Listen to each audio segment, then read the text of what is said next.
नमस्कार। इस अंक में आप सभी का बहुत बहुत स्वागत है। आज इस अंक में हम टेट से संबंधित दो बिंदुओं पर चर्चा करने जा रहे हैं। पहला कि उत्तर प्रदेश के विधायकों द्वारा विधानसभा में टेट मुद्दे को प्रमुखता से उठाया और उस पर खूब हंगामा हुआ और विधानसभा में इस मुद्दे को उठाने से इस पर क्या प्रभाव पड़ेगा। दूसरा मुद्दा नई पीआईएल के बारे में जो आश्रित कल्याण समिति के द्वारा सुप्रीम कोर्ट में डाला गया है। इन्हीं दो बिंदुओं पर आज की चर्चा सीमित रहेगी। एक्चुअली टेट के बारे में रोज जो डेवलपमेंट होता है उसका मुझे ज्यादा ज्ञान नहीं होता है। मेरे कुछ अभिन्न मित्र हैं जो कि सुप्रीम कोर्ट के 1 सितंबर के आदेश से पीड़ित हैं, जैसे आप लोग पीड़ित हैं। उनकी भी नियुक्ति आरटीई एक्ट आने से काफी पहले हुई है, लेकिन अभी वो परेशान चल रहे हैं और जब भी कोई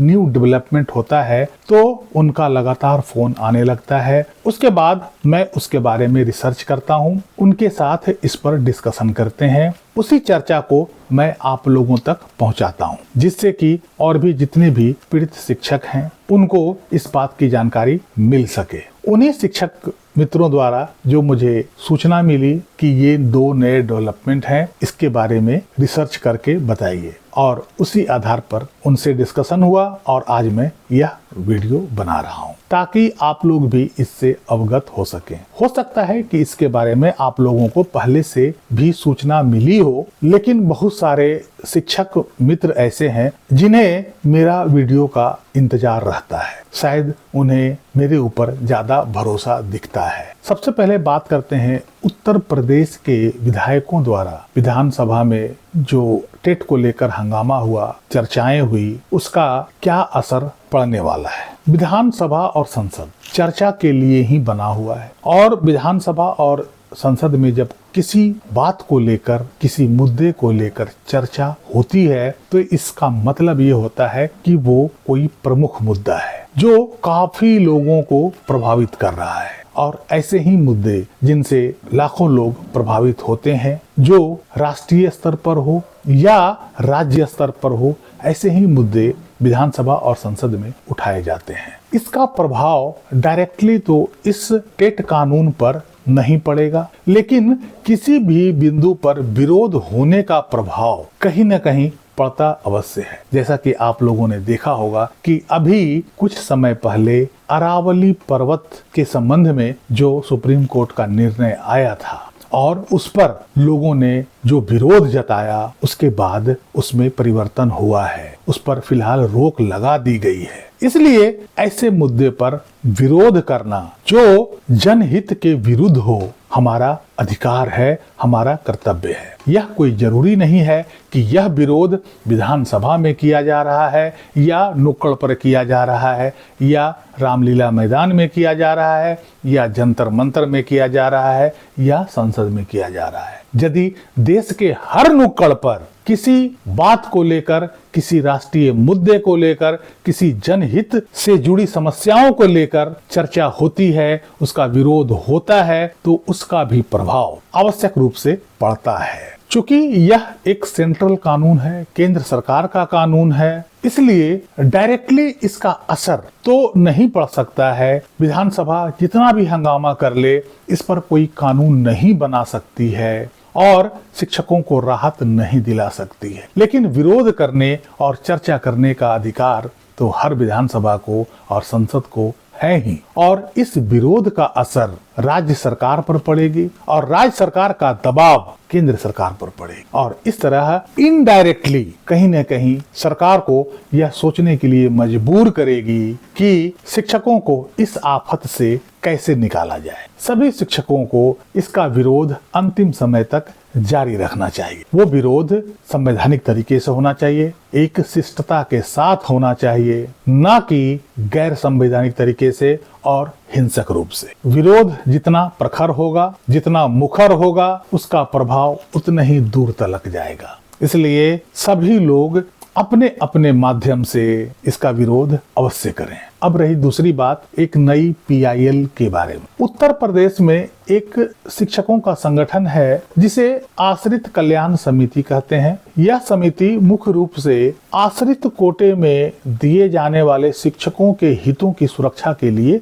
काम करती है। उन्होंने सुप्रीम कोर्ट के इस आदेश के खिलाफ 4 सितंबर को ही सुप्रीम कोर्ट को एक चिट्ठी लिखी थी, एक आवेदन लिखा था और उसमें बताया था कि इस निर्णय से लाखों शिक्षक प्रभावित हुए हैं और यह निर्णय कहीं न कहीं अस्पष्ट है या इस निर्णय में बहुत सारी खामियां हैं और यदि इस निर्णय में उन खामियों को दूर नहीं किया गया तो इससे देश के लाखों शिक्षक प्रभावित होंगे, जबकि उन शिक्षकों की नियुक्तियां वैध तरीके से हुई थी। इस आदेश से उन शिक्षकों की नौकरी जाने की खतरा बनी हुई है और यह आदेश पूरी तरीके से असंवैधानिक है। क्योंकि इस आदेश से लाखों शिक्षक प्रभावित हुए हैं, इसलिए इस चिट्ठी को पब्लिक इंटरेस्ट लिटिगेशन के रूप में कंसीडर किया जाए। 4 सितंबर का भेजा हुआ यह चिट्ठी सुप्रीम कोर्ट को 24 दिसंबर 2025 को प्राप्त होता है।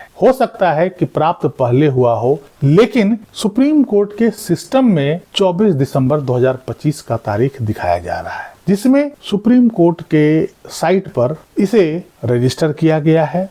इस चिट्ठी का इनवार्ड नंबर है 81485/2025। सुप्रीम कोर्ट का इनवर्ड नंबर से यह मतलब होता है कि आपके द्वारा भेजा गया कोई आवेदन, शिकायत या दस्तावेज सुप्रीम कोर्ट के रिकॉर्ड में दर्ज हो गया है और उसे एक यूनिक नंबर दे दिया गया है, ताकि फ्यूचर में यदि इसका स्टेटस को आप चेक करना चाहें तो इसी इनवर्ड नंबर से आप चेक कर सकते हैं कि उस दस्तावेज में, उस एप्लीकेशन में, उस आवेदन में, उस शिकायत में क्या प्रोग्रेस हुआ है, सुप्रीम कोर्ट इस पर क्या एक्शन ली है, सुप्रीम कोर्ट इसे किस रूप में देखना चाहती है या आगे इसमें सुनवाई करना चाहती है, तो उसमें आगे की क्या तारीख है, ताकि आप इसे फॉलो अप करके इसे परस्यू कर सकते हैं। क्योंकि इस चिट्ठी को एक PIL के रूप में लिखा गया था और एज ए PIL कंसीडर करने का आवेदन किया गया था, इसीलिए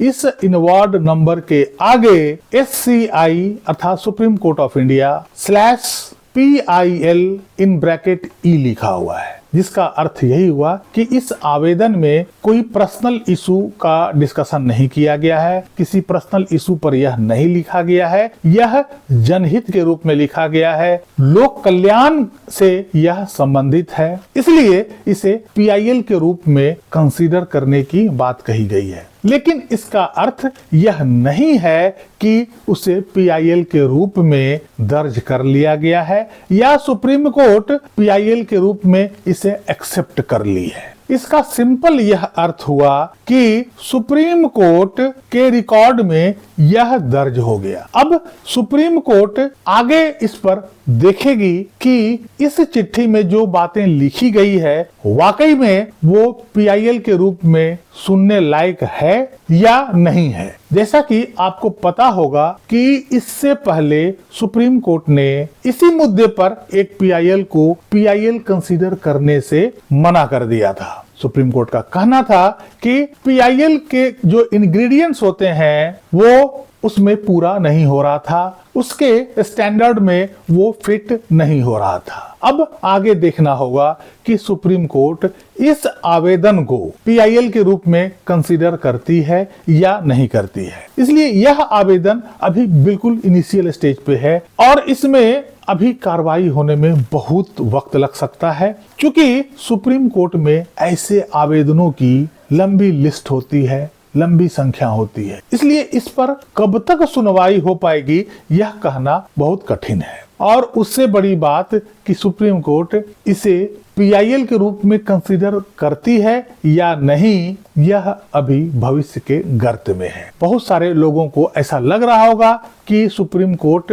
इसे PIL के रूप में एक्सेप्ट कर ली है, लेकिन यह पूरी तरीके से गलत है। अभी बिल्कुल रॉ है, बहुत इनिशियल स्टेज में है। इसे फुल फ्लेज्ड PIL होने में काफी वक्त लगेगा। बहरहाल जो भी हो, यदि सुप्रीम कोर्ट इसे कंसीडर कर लेती है और सुनवाई को तैयार हो जाती है तो शिक्षकों को इससे राहत मिलने की उम्मीद बढ़ जाएगी। इस आवेदन को जिन्होंने भेजा है उनका नाम है अजीत सिंह एंड प्रभात कुमार, जो आश्रित कल्याण समिति के अध्यक्ष या महासेक्रेटरी होंगे। मुझे इसके बारे में जानकारी ज्यादा नहीं है। कैसी लगी जानकारी कमेंट करके जरूर बताइएगा। किसी कंफ्यूजन में मत रहिएगा। वीडियो को लाइक कीजिएगा, चैनल को सब्सक्राइब कीजिएगा। मिलते हैं अगले अंक में, तब तक के लिए जय हिंद, वंदे मातरम।